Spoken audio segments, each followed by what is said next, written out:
اعوذ باللہ من الشیطان الرجیم بسم اللہ الرحمن الرحیم رب اشرح لی صدری ویسر لی امری واحلل عقدۃ من لسانی یفقہوا قولی رب یسر ولا تعسر وتمم بالخیر اللہم لا سہل الا ما جعلتہ سہلا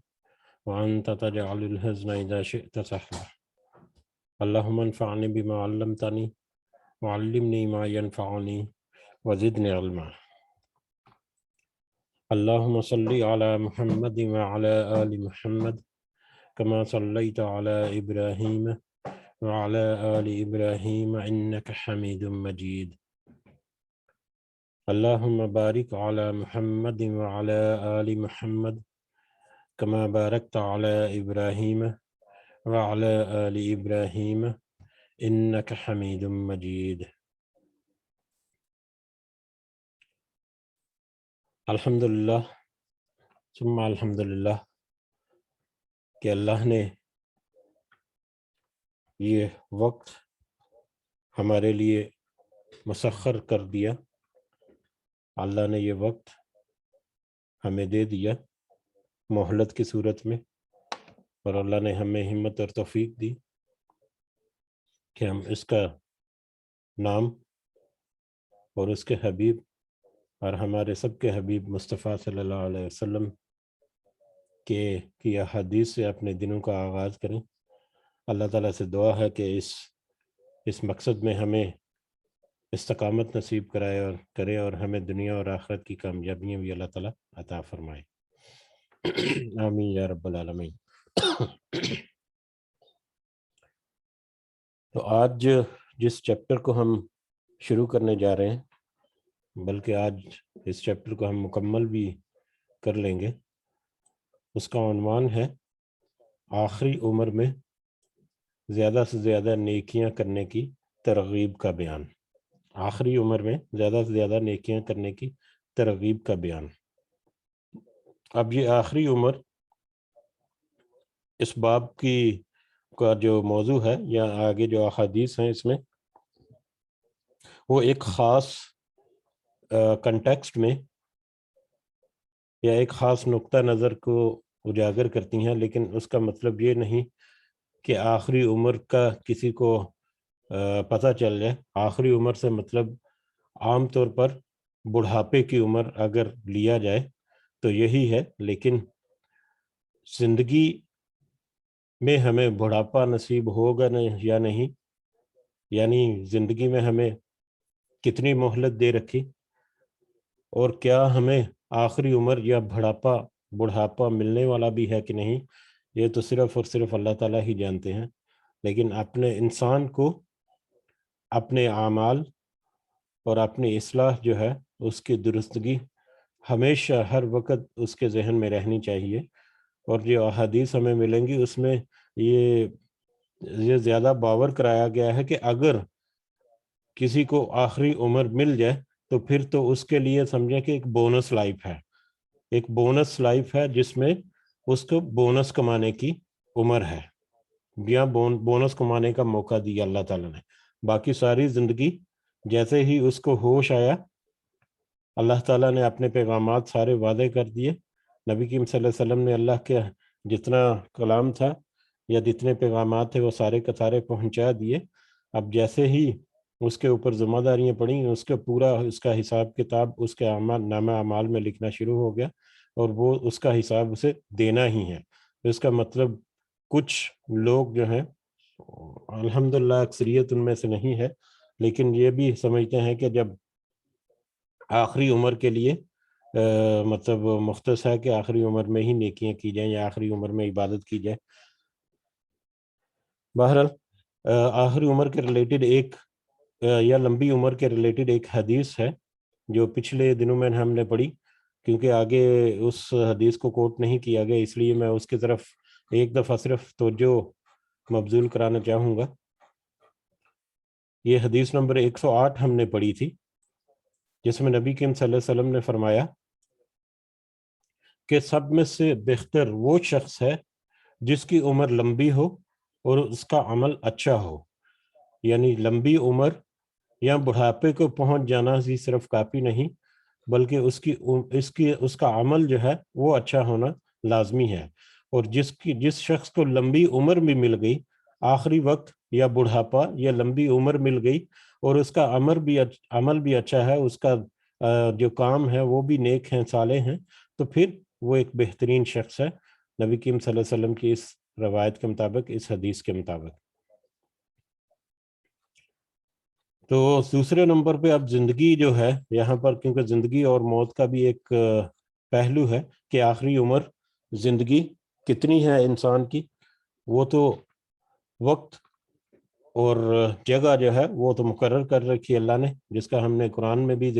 ذکر اللہ تعالیٰ کی طرف سے دیکھا، سنا، اور اس کو ہم نے سمجھنے کی کوشش کی۔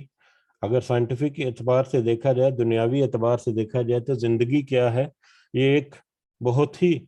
کمپلیکیٹڈ ڈیفینیشن ہے۔ آج تک دنیاوی اعتبار سے، یا جو سائنٹیفک، یا ہم جس دنیا میں رہ رہے ہیں، وہاں پر زندگی کی ڈیفینیشن وہ بہت ہی مشکل چیز ہے۔ ایک انسان کے اندر وہ کون سی چیز ہے جو اس کو زندہ رکھے ہوئے ہے، اس کا جواب بہت مشکل ہے۔ روح کیا ہے، سائنٹیفکلی ابھی تک جو مادی سائنس ہے وہ اس لیول تک نہیں پہنچی کہ روح کی حقیقت یا روح کی ڈیفینیشن کر سکے۔ ہمارے جسم کے جو مادی حصے ہیں، یا مادی ہمارا ایک جسم ہے، اس کی بنیاد بنا کر مختلف طرح کے کنسپٹ یا اوپینین رہے ہیں، جو آہستہ آہستہ سارے کے سارے غلط ہوتے جا رہے ہیں۔ اب جیسے فار ایگزامپل دل دھڑکنا اگر بند ہو جائے تو پھر انسان کی موت واقع ہو جاتی، دل دھڑکنا اگر بند آ جائے تو خون کی گردش جو ہے وہ رک جاتی ہے۔ موت آ جاتی ہے انسان کی یا نہیں، یہ تو صرف اللہ ہی کو جانتا ہے، بلکہ سائنٹیفکلی اب بہت سارے اور بھی میٹرز ہیں، جیسے برین ڈیتھ ہے۔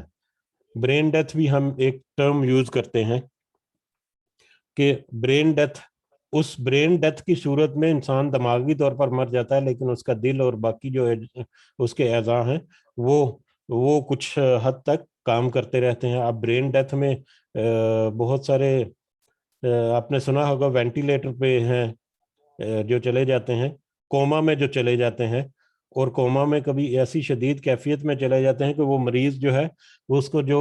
وینٹیلیٹر یا مشین جو اکوپمنٹس لگے ہوئے ہیں، بس وہی جب تک وہ لگے ہوئے ہیں تب تک وہ زندہ ہیں، یعنی وہ ڈاکٹر ڈکلیئر کر دیتے ہیں جب آپ کہیں ہم کو ہم یہ مشین اتار دیں گے اور آپ یہ باڈی لے کے جا سکتے ہیں، جو صرف اس کی سانس چل رہی ہے، باقی اس میں کچھ نہیں۔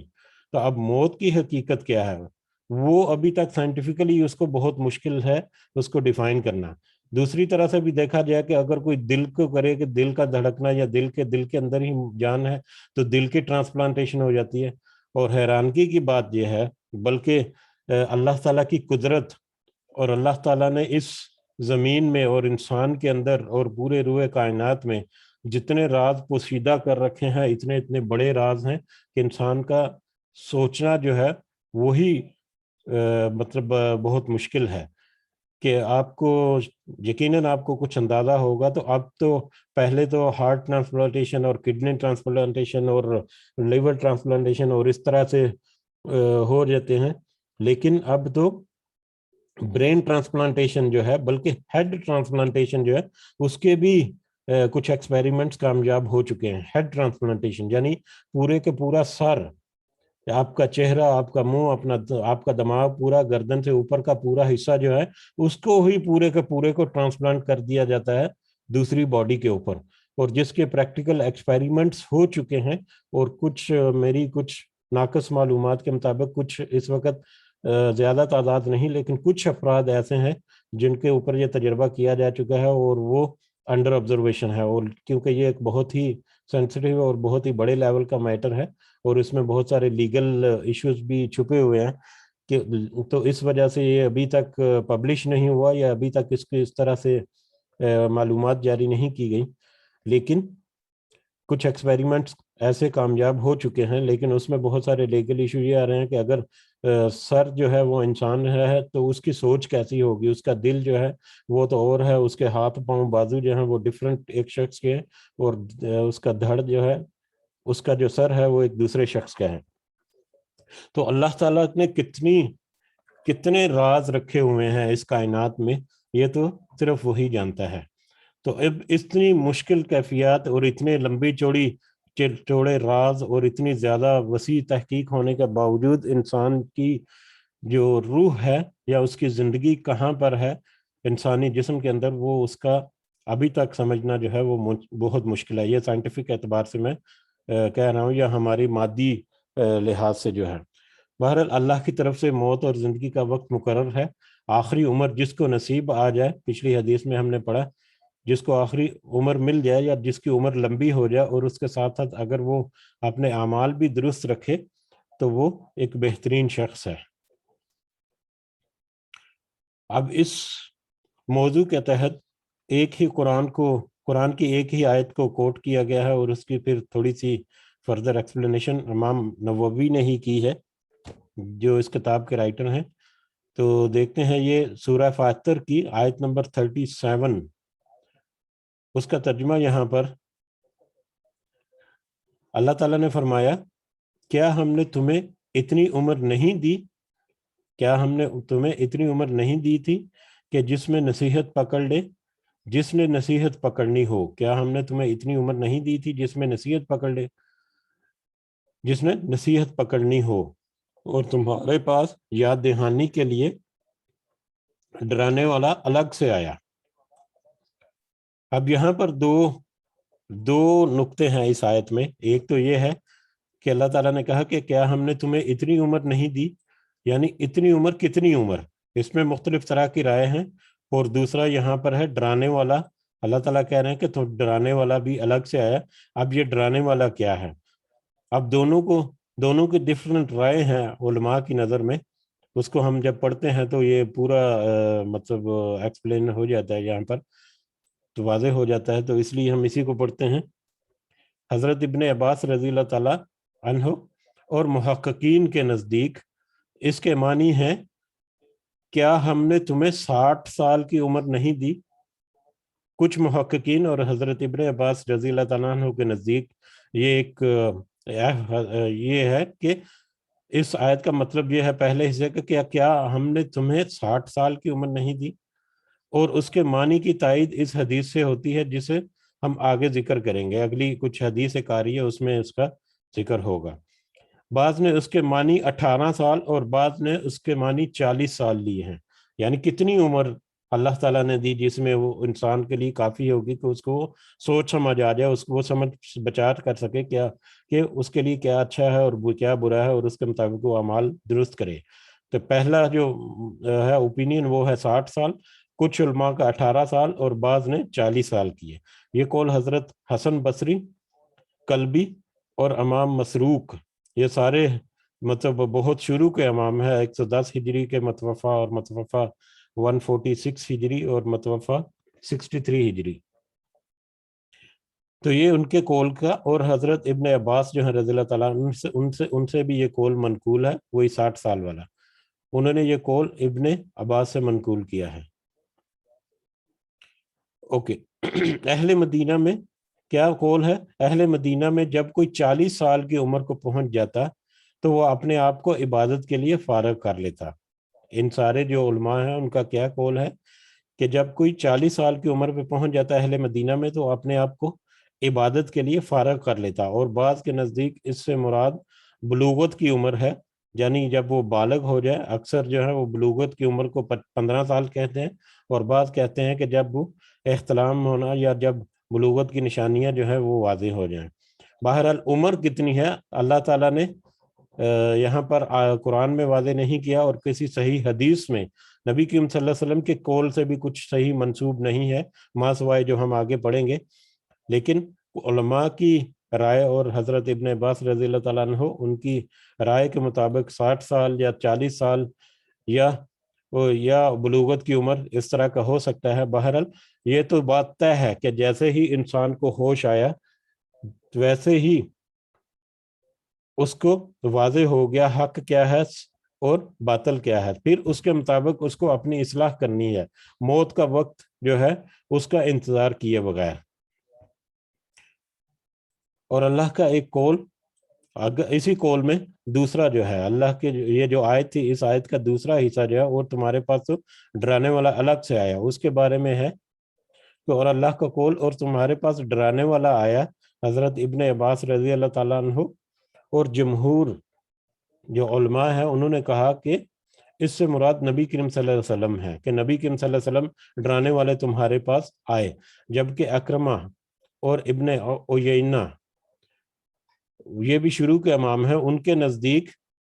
اس کے معنی بڑھاپے کے ہیں، یعنی اگر تمہارے اوپر بڑھاپا آ گیا تو یہ بڑھاپا جو ہے یہ تمہیں ڈراتا ہے موت سے، یہ تمہیں یاد دلاتا ہے بار بار کہ اب تو تمہارا وقت گزر چکا، آپ نے تمہارے عیش و عشرت اور جیسی زندگی گزارنی تھی، بچے بڑے ہو چکے یا دوسرے معاملات، اب تمہارا وقت قریب ہے، کم از کم اب تم ہوش پکڑو اور اللہ کی طرف راغب ہو جاؤ، اپنے اعمال کو درست کر لو۔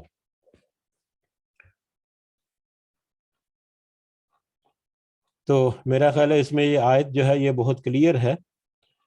کہ اس میں عمر جو ہے اس کا بھی صحیح تعین، یہ ایک حکمت بھی کہہ لیں ہمارے لیے کہ ہم یہ نہ سمجھیں کہ کسی نے کہہ دیا کہ 60 سال کی عمر، تو اب جو 60 سال کی عمر جو پائے گا اس کے لیے ہی ہے کہ اس کے لیے ترغیب دینا ہے نیکیوں کا، یا 40 سال یا 18 سال جتنی بھی عمر انسان کو ملی ہے اس میں اس کو اپنی اصلاح کرنی ہے۔ اب حدیث کی طرف اگر آئیں تو حدیث نمبر 112 یہاں پر حضرت ابو ہریرہ رضی اللہ تعالیٰ عنہ سے روایت ہے کہ نبی کریم صلی اللہ علیہ وسلم نے فرمایا اللہ تعالیٰ نے اس آدمی کے لیے کوئی عذر باقی نہیں چھوڑا جس کی موت کو اس نے اتنا مؤخر کر دیا کہ وہ 60 سال کو پہنچ گیا۔ اب یہاں پر جو اس حدیث میں جو 60 سال کا ذکر ہوا وہ ایک کنڈیشن یا ایک حکمت یا ایک حجت کا اتمام ہے، ٹھیک ہے؟ وہ کیا ہے؟ نبی کریم صلی اللہ علیہ وسلم کا فرمان ہم دوبارہ اب دیکھتے ہیں، یہ فرمایا اللہ تعالیٰ نے اس آدمی کے لیے کوئی عذر باقی نہیں چھوڑا، یعنی اس کے لیے اب کوئی ایکسکیوز، کوئی بہانہ یہ نہیں کہ وہ اپنے آپ کو اپنے اعمال کا حساب دینے وقت کہے کہ مجھے تو موقع نہیں ملا، یا مجھے فرصت نہیں ملی، یا مجھے اتنی عمر نہیں ملی، یا مجھے اتنا وقت نہیں ملا۔ تو کوئی ایسا عذر باقی نہیں چھوڑا اس شخص کے لیے جس کی موت کو اس نے اتنا مؤخر کر دیا اللہ نے کہ وہ 60 سال کو پہنچ گیا۔ یعنی یہ بہت کلیئر انڈیکیشن ہے ان لوگوں کے لیے جن کو اللہ تعالیٰ نے بونس لائف دے دی کہ اب 60 سال کی عمر جن کی ہو گئی ان کے پاس ایسا کوئی عذر نہیں کہ وہ بہانہ تراش سکے کہ اس نے اپنے اعمال کی درستگی نہیں کی۔ علماء نے کہا ہے کہ اس کے معنی ہے جب اس کو اتنی مدت تک مہلت دے دی جائے تو اس کے لیے کوئی عذر نہیں چھوڑا، ٹھیک ہے؟ یہ جو آذر الرجل اس وقت کہا جاتا ہے جب عذر انتہا کو پہنچ جائے، یعنی آپ کا کوئی بہانہ یا کوئی ایکسکیوز باقی نہ رہے، عذر جو ہے وہ انتہا کو پہنچ جائے، یعنی حجت قائم ہو جائے، حجت کا اتمام ہو جائے، اس کے بعد کوئی بہانہ نہیں۔ اس سے فوائد میں ہے، اس سے معلوم ہوا کہ اللہ تعالیٰ اتمام حجت کے بغیر کسی فرد یا قوم کو سزا نہیں دیتا، اللہ تعالیٰ اتمام حجت کے بغیر کسی فرد یا قوم کو سزا نہیں دیتا۔ یہ بہت اہم حصہ ہے، اتمام حجت کے بغیر۔ اب اللہ تعالیٰ نے بہت ساری اتمام حجت ہمارے اوپر قائم کر رکھی ہیں، اللہ تعالیٰ نے نبی رسول پیغمبر کتابیں سارا کچھ بھیجا اور ہر چیز کو واضح کر دیا، اللہ تعالیٰ نے اپنی حجت کا اتمام کر دیا اور اس کے بعد بتا بھی دیا کہ یہ رستہ غلط ہے، یہ رستہ صحیح ہے، اس پر چلو گے تو تم فلاح پاؤ گے، اس پر چلو گے تو تم ناکام ہو جاؤ گے، اب تمہاری مرضی ہے کہ تم نے کس رستے پر چلنا ہے۔ تو اللہ تعالیٰ نے تو حجت جو ہے وہ اتمام کر دیا، اس کا اتمام ہو چکا۔ بلکہ ایک کل ہی ہم نے آیت پڑھی ہے سورہ مائدہ کی آخری آیات میں سے، جس میں حضرت عیسیٰ علیہ السلام کے حواریوں نے کھانے کی خواہش کی کہ دسترخوان ہمارے لیے اللہ تعالیٰ ہمیں مہیا کرے تو ہم اس میں سے کھائیں، تو اللہ تعالیٰ نے آخری جو الفاظ تھے وہ کتنے سخت الفاظ تھے کہ ٹھیک ہے میں کھانا تمہیں دے دیتا ہوں، لیکن اس کے بعد اگر کوئی انکار کرے گا تو میں اس کو ایسا عذاب دوں گا کہ جہان میں کسی کو ایسا عذاب نہیں دیا گیا۔ تو اللہ تعالیٰ سے جو خواہش کریں، اللہ تعالیٰ خواہش کو اگر پورا کر دے تو پھر اس کا عذر باقی نہیں. اسی طرح سے عمر ہے کہ اللہ تعالیٰ نے کافی عمر دے دی جس میں انسان سوچ بچار کرے. اب اس کے پاس کیا عذر باقی ہے کہ اس کو اور کتنی عمر چاہیے. اب جتنی وہ عمر دے اللہ تعالیٰ، جس کو ہدایت نہیں لینی اس کو نہیں لینی، جو گمراہ ہے وہ گمراہ ہی رہے گا اور وہ گمراہی پہ بھی اپنے گمراہی کے رستے پر ہی چلتا رہتا ہے. اب دوسرا یہ بھی معلوم ہوا اس حدیث سے کہ جس کو 60 سال کی عمر ملی لیکن ایمان کے تقاضے پورے کرنے سے وہ غافل رہا، تو اللہ کے عذاب سے چھٹکارے کے لیے اس کے پاس کوئی عذر نہیں ہوگا جسے وہ پیش کر سکے. اسی طرح 60 سال کی عمر کے بعد انسان کو غفلت شعاری سے باز آ جانا چاہیے، کیونکہ اس کے بعد موت کا وقت قریب آ جاتا ہے. موت تو اگرچہ جوانی میں بھی آ سکتی ہے، تاہم جوانی میں انسان کو پھر بھی زندگی کی امید ہوتی ہے، لیکن 60 سال کی عمر میں 60 سال کے بعد امید زندگی اور پھر بدستور فسق و فجور اور اللہ کی نافرمانی کا ارتکاب تو نہایت ہی خطرناک بات ہے. اب یہ جو آخری الفاظ ہیں اس سے ہمیں کچھ مزید وضاحت مل گئی. تو اب موت جو ہے اگرچہ جوانی میں بچپن میں بھی آ سکتی ہے، کسی بھی وقت آ سکتی ہے موت، لیکن پھر بھی انسان جب بچہ ہوتا ہے، جب بلوغت کی عمر کو پہنچتا ہے، جب نوجوان ہوتا ہے، تو اس کو ایک امید ہوتی ہے کہ ہاں اس کی زندگی جو ہے وہ اتنی تو ہے. جیسے ہم ایکسپیکٹڈ لائف جو ہے کہتے ہیں، مختلف ملکوں میں ان کے کھانے پینے یا ان کی ماحول انوائرمنٹ کے حساب سے مطلب ایکسپیکٹڈ لائف ہے ڈفرینٹ. جیسے اب پاکستان میں اب تو خیر میرا لے 50 سال کے قریب ہو سکتی ہے، لیکن ایک 60 سال کی عمر کو ایک ایوریج ایکسپیکٹڈ لائف کہا جاتا ہے کہ ایک انسان اگر ہیلدی زندگی بسر کرے اور مطلب اس کو کوئی ایسی بیماری لاحق نہ ہو اور وہ اپنی عادات اور اطوار جو وہ اچھے رکھے، تو امید کی جا سکتی ہے کہ وہ 60 سال کی عمر تک پہنچ جائے گا ایوریج. تو یہ بھی کہا جاتا ہے، ایک عام اوپینین یہ بھی ہے کہ جس کو 60 سال سے زیادہ عمر ملی جائے اس کو تو سمجھو بونس عمر مل گئی. بلکہ گورنمنٹ آفیشلی جو ورکنگ لائف ہے یا ورک پیریڈ ہے یا جس کو پروڈکٹیو لائف کہا جا سکتا ہے، وہ تقریباً سارے ملکوں میں ہی وہ بھی 60 سال کی عمر لی جاتی ہے. یعنی 60 سال کی عمر کے بعد ریٹائرمنٹ ہو جاتی ہے. 7 سال کی عمر کے بعد ویزے، جیسے قطر میں بھی اب 60 سال کی عمر کے بعد ویزے کو ایکسٹینشن کرنا جو ہے وہ تھوڑا سا مشکل ہو جاتا ہے، کیونکہ 60 سال کی عمر میں عام طور پر اس کو مطلب ریٹائر کر دیا جاتا ہے یا اس کو فارغ کر دیا جاتا ہے کہ ٹھیک ہے اب دنیا کے معاش اس کو چھوڑو، اور یہ انڈیکیشن ہے کہ اب تم آخرت کی فکر کرو. یہ دنیاوی حساب سے بھی اگر ہم دیکھیں تو 60 سال کی عمر جو ہے ایک بڑا دلچسپ سا فگر ہے جو ہمیں حدیث میں بھی ملا اور جو دنیا میں بھی کسی نہ کسی طرح سے اس کے ایک اوپینین جو ہے پایا جاتا ہے کہ 60 سال کی عمر کے بعد ریٹائر ہو گیا، اس کے بعد اب بونس لائف شروع ہو گئی، اس کے بعد اب اللہ اللہ کرنے کا وقت شروع ہو گیا. بہرحال ایک امید کی بیس پر، لیکن اس امید کے بیس پر اس کو کسی انسان کو یہ نہیں چھوڑنا چاہیے کہ مجھے امید ہے کہ میں 60 سال کی عمر پر رہوں گا تو جب 60 سال کی عمر ہوگی تو میں اپنی اصلاح بھی کر لوں گا اور حج عمرے بھی کر لوں گا. تو وہ تو صرف ایک امید ہے. اگر اللہ تعالیٰ نے اس لیول تک پہنچا دیا تو پھر بونس کمانے کا وقت ہے. پھر اللہ تعالیٰ کی سیل جو ہے اس میں بونس ایکسٹرا مطلب جو انکم یا ایکسٹرا ثواب جو ہے وہ کمانے کا وقت ہے. لیکن زندگی جو ہے، زندگی کے ساتھ ساتھ جتنے فرائض ہیں اور جتنے اللہ تعالیٰ نے جو احکام دیے ان کی پاسداری کرتا رہے انسان، تو یقیناً وہ اچھی خبر کی امید رکھ سکتا ہے یا اس کو اچھی خبر کی ہی امید رکھنی چاہیے. اگلی حدیث بھی ہم دیکھتے ہیں انشاءاللہ. حدیث نمبر 113 ہے، حضرت ابن عباس سے روایت ہے رضی اللہ تعالیٰ عنہ سے کہ حضرت عمر رضی اللہ تعالیٰ عنہ مجھے بدر میں شریک ہونے والے بزرگ صحابہ کے ساتھ اپنی مجلس میں شریک فرماتے تھے. بدر جو آپ کو پتا ہے کہ سب سے پہلا مارکہ تھا مسلمانوں کا، اور اس میں جو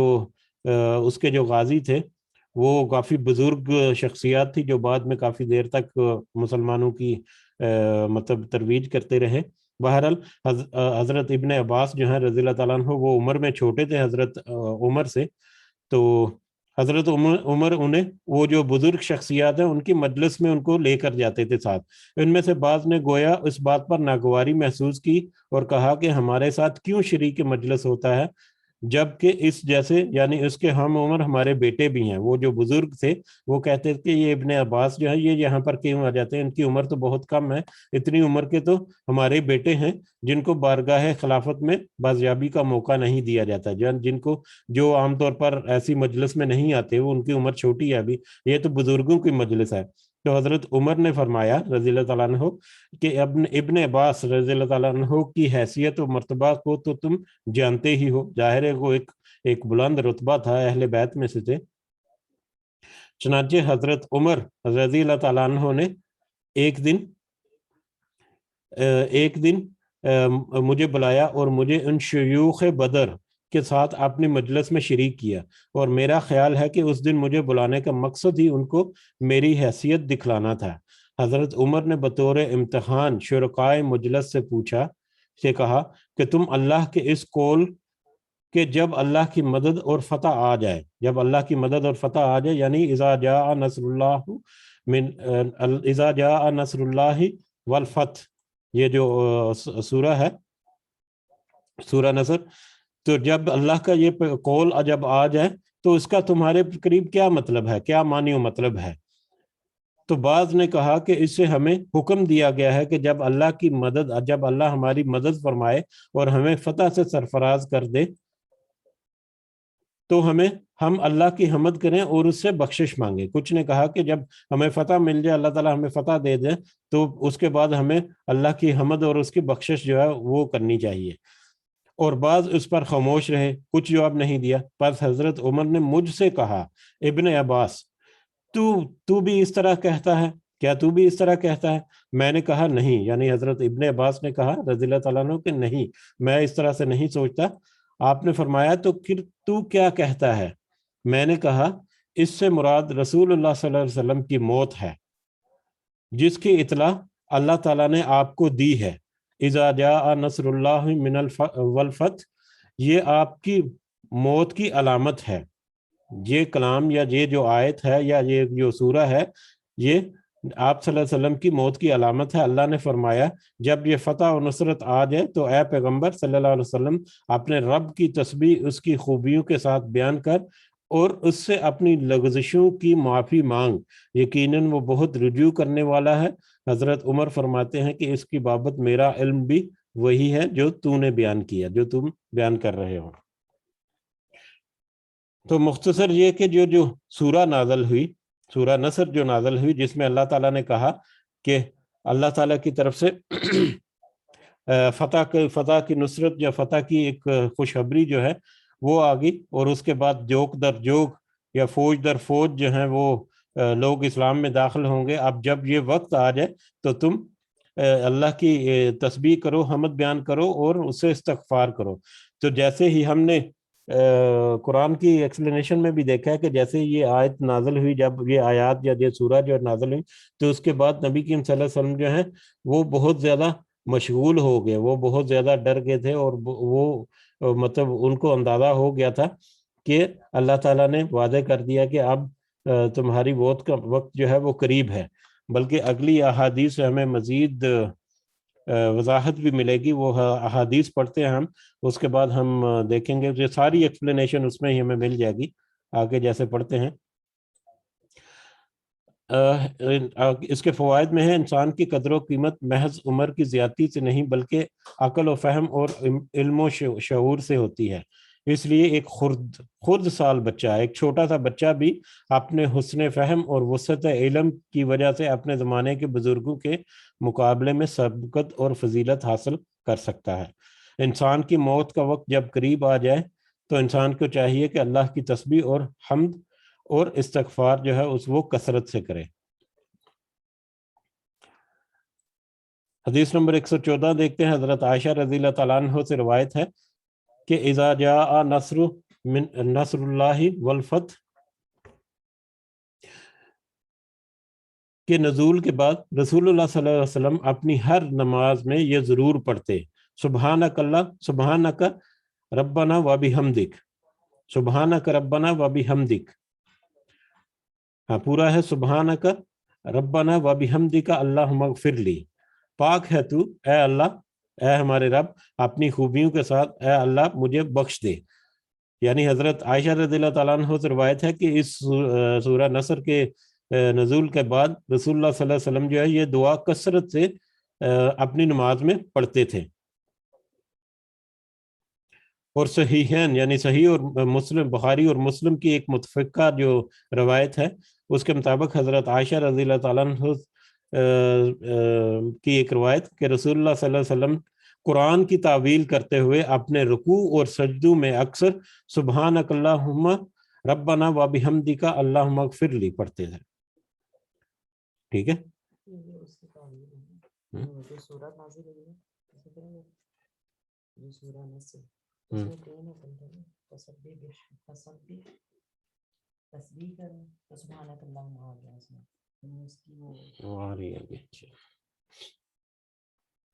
جی تو صحیحین کی ایک اور روایت کے مطابق نبی کریم صلی اللہ علیہ وسلم اپنے رکوع اور سجدوں میں اکثر یہ دعا پڑھتے تھے سبحانک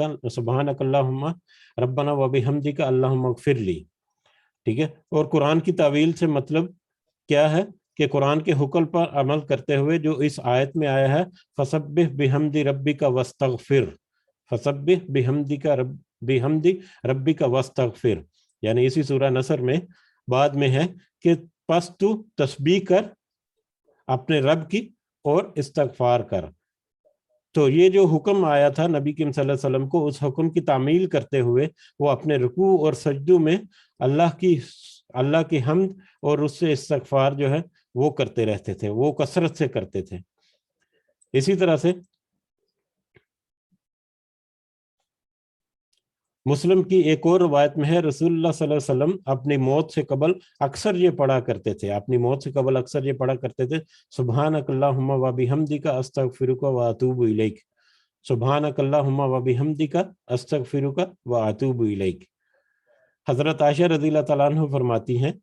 میں نے کہا یا رسول اللہ یہ کلمات ہیں جن کو پڑھتے ہوئے میں آپ کو دیکھتی ہوں. آپ نے فرمایا میرے لیے میری امت میں ایک علامت مقرر کی گئی ہے، جب میں اسے دیکھوں تو میں وہ کلمات پڑھوں اذا جاء نصر اللہ والفتح. یہ اللہ تعالیٰ نے یعنی نبی کریم صلی اللہ علیہ وسلم نے کہا کہ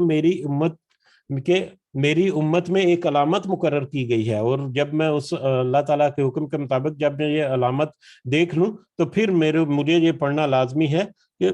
سبحانک اللہم و بحمدک استغفرک و اتوب الیک. اب وہ علامت کیا تھی؟ وہ علامت تھی فتح مکہ.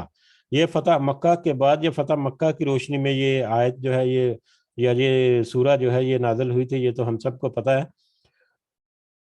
اسی طرح مسلم ہی کی ایک اور روایت میں رسول اللہ صلی اللہ علیہ وسلم سے ہے کہ اکثر یہ پڑھا کرتے تھے سبحان اللہ و بحمدہ استغفر اللہ و اتوب الیہ. حضرت عائشہ رضی اللہ تعالیٰ عنہ فرماتی ہیں میں نے کہا یا رسول اللہ صلی اللہ علیہ وسلم آپ کو اکثر میں یہ دعا پڑھتے ہوئے دیکھتی ہوں سبحان اللہ و بحمدہ، یہی دعا جو سبحان اللہ و بحمدہ استغفر اللہ و اتوب الیہ. تو آپ صلی اللہ علیہ وسلم نے فرمایا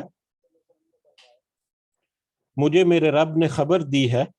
کہ میں اپنی امت میں ایک علامت دیکھوں گا، جب وہ دیکھوں تو کثرت سے یہ پڑھوں سبحان اللہ و بحمدہ استغفر اللہ و اتوب الیہ. پس تحقیق وہ علامت میں نے دیکھ لی، یعنی فتح مکہ جو ہے وہ دیکھ لیا. اذا جاء نصر اللہ والفتح، یعنی یہ ایک علامت تھی جو اللہ تعالیٰ نے ذکر کی جو دکھا بھی دی، یعنی فتح مکہ. اور وَرَأَيْتَ النَّاسَ يَدْخُلُونَ فِي دِينِ اللَّهِ أَفْوَاجًا، یعنی لوگوں کا فوج در فوج اسلام میں داخل ہونا. اس لیے فَسَبِّحْ بِحَمْدِ رَبِّكَ وَاسْتَغْفِرْ، فَسَبِّحْ بِحَمْدِ رَبِّكَ کے مطابق میں کثرت سے تسبیح اور حمد اور استغفار کرتا ہوں. یہ اگلی حدیث بھی ہم دیکھ لیتے ہیں، اس کے بعد یہ باب بھی ختم ہو جائے گا اور موضوع بھی یہی ہے. اس میں پھر وقت ہوگا تو انشاءاللہ ہم تھوڑا سا ڈسکس بھی فردر کر لیں گے. 115 نمبر ہے. حضرت انس رضی اللہ تعالیٰ عنہ سے روایت ہے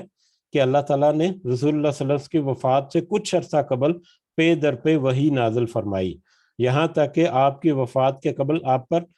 پہلے سے کہیں زیادہ وحی نازل ہوئی. یعنی آپ کا جو آخری وقت تھا اس کے قریب اللہ تعالیٰ نے جو وحی کا سلسلہ تھا وہ بہت زیادہ تیز کر دیا تھا، ان کے اوپر وحی جو ہے وہ بہت زیادہ تعداد میں آتی رہی. ان کے آخری ایام میں۔ اس کے فوائد میں نبی کریم صلی اللہ علیہ وسلم کی زندگی کے آخری ایام میں نزول وحی کی کثرت اس بات کی علامت تھی کہ آپ اس دنیا سے تشریف لے جانے والے ہیں۔ اب اس کے بعد حضرت جابر رضی اللہ تعالیٰ عنہ سے روایت ہے کہ نبی کریم صلی اللہ علیہ وسلم نے فرمایا، ہر بندے کو قیامت والے دن اسی حالت میں اٹھایا جائے گا جس پر اس کی موت آئے گی۔ ہر بندے کو اللہ تعالیٰ قیامت کے دن اسی حالت میں اٹھائیں گے جس حالت میں اس کی موت آئی تھی۔ اس کے فوائد ہیں کہ اس کا وہی مفہوم ہے جو انما الاعمال بالخواتیم، یعنی اگر انسان کی موت نیکیاں کرتے ہوئے آئے گی تو انجام بھی نیک ہوگا، اور اگر اس کے برعکس موت برائیاں کرتے ہوئے آئے گی تو انجام بھی برا ہوگا۔ اس لیے انسان کو ہر وقت بالخصوص بڑھاپے اور بیماری میں اللہ کی نافرمانیوں سے بچ کر رہنا چاہیے، کیونکہ موت کا کوئی پتہ نہیں کہ کس وقت وہ انسان کو اپنے شکنجے میں کس لے۔ تو یہ آج کی احادیث تھی، لیکن اس میں اہم نقطہ میں یہ دوبارہ ریپیٹ کرنا چاہوں گا کہ ہم نے بہت سارا اس آج کے جو سبق ہے، جو احادیث ہیں، ان میں سے زیادہ تر جو تذکرہ ہم نے دیکھا وہ تھا نبی کریم صلی اللہ علیہ وسلم کے آخری ایام، یا ان کو آخری وقت جب ان کو اللہ تعالیٰ نے نشانی دے دی کہ ان کی موت کا وقت قریب ہے، تو اس کے بعد وہ اپنا مطلب اللہ کی حمد اور استغفار جو ہے وہ انہوں نے کثرت سے شروع کر دی۔ بلکہ خاص کر یہاں پر جو ذکر ہوا کہ رکوع اور سجدے میں وہ یہ دعا پڑھتے تھے، رکوع اور سجدوں میں دعا پڑھتے تھے، اکثر یہ دعا پڑھتے تھے، سبحانک اللہم ربنا وبحمدک اللہم اغفر لی، سبحانک اللہم ربنا وبحمدک اللہم اغفر لی۔ تو اس طرح کی بہت ساری جو مسنون دعائیں ہیں، جو نماز میں پڑھنی چاہیے، وہ ہمیں ضرور یاد رکھنی چاہیے، اور ضرور ان کو جہاں تک ممکن ہو ہمیں اپنی نماز میں اس کو رکھنا چاہیے، کیونکہ ایک عام طور پر ہم نماز کو اتنا جلدی پڑھ لیتے ہیں کہ سبحان ربی الاعلیٰ یا سبحان ربی العظیم جو ہے وہ 3 دفعہ پڑھتے ہیں، وہ بھی آدھی دفعہ تو ہم رکوع میں جاتے ہوئے اور آدھی دفعہ اٹھتے ہوئے پڑھ لیتے ہیں۔ معاذ اللہ، الحمدللہ ہم میں سے اکثر ایسا نہیں کرتے ہوں گے، لیکن ایک کثیر تعداد ایسی ہے جو اتنی جلدی نماز پڑھتے ہیں کہ انسان حیران ہو جاتا ہے۔ میں حیران ہو جاتا ہوں کہ اس نے نماز واقعی نماز پڑھی ہے۔ یہ صرف مطلب اس میں یہ نہیں کہوں گا کہ ہمارے معاشرے میں یا پاکستان، انڈیا، بنگلہ دیش میں یہ تقریباً ساری طرف، یہاں پر بھی میں نے ایسے دیکھا ہے۔ بلکہ میں نے پچھلے دنوں میں نماز پڑھی تو مطلب فرض کے بعد جو 2 رکعت ادا کرنی تھی، تو 2 رکعت کے لیے جب میں کھڑا ہوا تو میرے ساتھ ایک حضرت تھے، میں تقریباً رکوع میں جا رہا تھا جب انہوں نے رکعت اپنی شروع کی، جب انہوں نے اٹھ کر اپنے 2 رکعت جو ہیں وہ پڑھنے شروع کیے، اور جب میں سجدوں سے واپس اٹھ کر آیا، یعنی رکوع میں جا رہا تھا، رکوع کیا، 2 سجدے کیے، جب واپس آیا تو وہ شخص یا وہ حضرت جو ہیں وہ 2 رکعتیں پڑھ کر جا چکے تھے۔ بلکہ ایک واقعہ ہے، مطلب میں نے سنا ہے یہاں پر، مطلب مجھے مطلب جس نے بیان کیا تھا اس کا ہی واقعہ تھا، یا اس کے ساتھ ہی واقعہ پیش آیا کہ وہ 3-4 یہاں پر لوگ ایک مسجد میں اکٹھے ہوئے، نماز کا وقت تھا، تو انہوں نے کہا، ایک میں جانتا ہوں اسے، پٹھان تھا پاکستان سے، تو اس کو کہا جی کہ تو آپ امامت کرا دیں، تو اس نے امامت کرائی، اور پیچھے مطلب 3-4 جو نمازی انہوں نے نماز پڑھی۔ ان کے بعد پھر آنے والے 1-2 اور بھی شامل ہو گئے بیچ میں لوگ، اس میں ایک آدھ قطری بھی آ گیا۔ تو اب اس نے اتنی جلدی میں نماز پڑھائی، 2-4 رکعت جتنی بھی فرض نماز تھی، اتنی جلدی میں پڑھائی کہ جیسے ہی اس نے سلام پھیری تو جو پیچھے قطری بیٹھا ہوا تھا، وہ قطری نے اس سے کہا عربی میں کہ کیا اس نے نماز پڑھنے کا کنٹریکٹ کیا ہوا تھا؟ یعنی یہاں پر ایک کنٹریکٹ جب کر لیں جب، تو اس میں کنٹریکٹ یا ٹھیکیدار جب کنٹریکٹ کرتا ہے تو اس کا خواہش ہوتی ہے کہ میں بس جلدی سے یہ کام نپٹاؤں اور یہاں سے جاؤں، اپنے پیسے پکڑوں اور یہاں سے جاؤں۔ تو اس نے کہا کہ کیا اس نے کنٹریکٹ کیا ہوا تھا نماز پڑھنے کے لیے کہ اتنی جلدی اس نے نماز پڑھ دی؟ تو ہمیں یہ آج کی احادیث جو ہیں اس میں ایک تو سبق یہ حاصل کرنا چاہیے کہ جیسے جیسے ہماری زندگی گزرتی جا رہی ہے، ہمیں یہ ذہن میں رکھنا چاہیے کہ ہم اپنی موت کے قریب ہوتے جا رہے ہیں، ویسے ہمیں اپنے ایمان میں اور مضبوط ہونا ہے، اپنے تقوی میں اور مضبوط ہونا ہے، اپنے عمل صالح میں اور مضبوط ہونا ہے۔ جیسے کہ پچھلے دنوں میں 1-2 دن پہلے ہم نے آیت پڑھی تھی جس میں 3 دفعہ 3 دفعہ یا 4 دفعہ ذکر ہوا کہ آمن واتقوا یعنی کہ جو ایمان لائے اور تقوی اختیار کیا، وعملوا الصالحات اور نیک اعمال کیے، پھر تقوی اختیار کیا، پھر ایمان میں اور مضبوط ہوئے، پھر تقوی میں اور مضبوط ہوئے، پھر عمل صالح میں اور مضبوط ہوئے، پھر چلتے چلتے وہ اس لیول پر پہنچ گئے کہ وہ احسنوا، کہ وہ احسان کرنے والے ہو گئے، احسان کے لیول پر پہنچ گئے، جو ایک بہت بڑا اور بلند رتبہ ہے. ٹھیک ہے، تو ہمیں زندگی جیسے جیسے گزرتی جا رہی ہے ویسے ویسے ہمیں اپنی اصلاح کرتے ہوئے اس میں مزید پختگی لانی ہے، تاکہ اللہ تعالیٰ نے جو حجت کا ذکر کیا کہ وقت جو دے دیا جس میں اپنی اصلاح کرے، وہ حجت جو ہے اللہ تعالیٰ کی طرف سے تو اتمام ہو چکے، ہمارے پاس بھی کوئی ایکسکیوز باقی نہ رہے. اور پھر اگر ہمیں اللہ کرے کہ ہم سب کو انشاءاللہ اگر ہمیں بونس لائف ملے تو پھر اس میں تو بونس کمانے چاہیے، اس میں پھر نیکی نہیں، بونس کی ایک ٹارگٹ ہمارا رکھنا چاہیے. ہمارے اوپر پھر بھی اگر کوئی کمیاں کوتاہیاں ہیں تو ہمیں یقیناً اس کو رجوع کر کے اس کو بھی اصلاح کرنی ہے. تو ایک تو ہمیں آج کی احادیث سے یہ سبق ملتا ہے، اور دوسرا یہ جو احادیث سے ہمیں ملتا ہے کہ نماز میں کثرت سے ہمیں اللہ کی حمد اور تسبیح جو ہے وہ ضرور کرنی چاہیے، اور اس کی بہت ساری مسنون دعائیں جو ہیں وہ کتابوں میں موجود ہیں، اور خاص کر حسن مسلم ایک کتاب ہے جو بہت ہی اچھی کتاب ہے دعاؤں کے حوالے سے. روزمرہ کی جتنی دعائیں ہیں اس میں بہت زیادہ، اس میں بڑی اچھی کتاب ہے اور بہت تفصیل سے دی ہوئی ہیں، اور اس میں مطلب ترجمہ بھی اردو ترجمے کے ساتھ بھی وہ کتاب اویلیبل ہے. اس میں جب ہم نماز کے چیپٹر میں دیکھیں تو اس میں کچھ دعائیں دی ہوئی ہیں، وہ دعائیں بہت ہی اچھی ہیں، ان کو انسان جو ہے یاد کر کے تو اپنی نماز میں تھوڑا خاصا خشوع اور خضوع لانے میں بھی ہمیں یہ مدد دیتی ہیں. اگر کچھ ہم دعائیں جو ہیں وہ ایڈ کریں اپنے رکوع میں اور سجدوں میں اور اپنا جو تشہد ہے اس میں، تو اللہ تعالیٰ سے دعا ہے کہ ہمیں جو ہم کوشش کی ہے ہم نے سمجھنے کی، اللہ تعالیٰ صحیح سمجھ ہمیں عطا فرمائے اور ہمارے دلوں میں ایسی باتیں اتارے، ہمیں اپنے اعمال درست کرنے کی اللہ تعالیٰ ہمت اور توفیق دے، اور ہمیں اللہ تعالیٰ استقامت بھی دے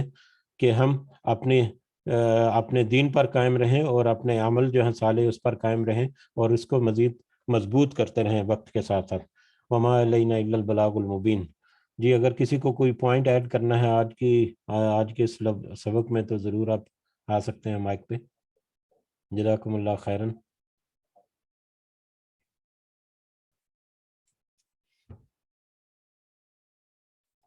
جزاک اللہ خیر. جی جزاک اللہ خیر. بلکہ ہمارے بہت ہی محترم دوست ہیں جو کلاس لیتے ہیں، لیکن کیونکہ وہ کلاس کے وقت میں ان کا ڈیوٹی کا وقت ہوتا ہے تو کبھی وہ جلدی سکپ ہو جاتے ہیں، کبھی وہ پورا ٹائم رہتے ہیں. شفیق صاحب تو وہ ماشاءاللہ بہت زیادہ ریمائنڈرز بھیجتے رہتے ہیں دعاؤں کے حوالے سے، اور جمعہ کی جو اہمیت ہے اس کے حوالے سے، اور تو اس طرح سے ہمیں بار بار اپنے آپ کو ریمائنڈر دیتے رہنا چاہیے، اپنے آپ کو اور اپنے احباب کو ریمائنڈر دیتے رہنا چاہیے. اللہ تعالیٰ ہمیں استقامت نصیب فرمائے اور اللہ تعالیٰ ہمیں اس پر قائم رہنے کی بھی اللہ تعالیٰ توفیق دے. وما علینا الا البلاغ المبین. ربنا تقبل منا انک انت السمیع العلیم وتب علینا انک انت التواب الرحیم. سبحان ربک رب العزۃ عما یصفون وسلام علی المرسلین والحمد للہ رب العالمین. سبحانک اللہم وبحمدک اشہد ان لا الہ الا انت استغفرک واتوب الیک. جزاکم اللہ خیرا. السلام علیکم ورحمۃ اللہ وبرکاتہ.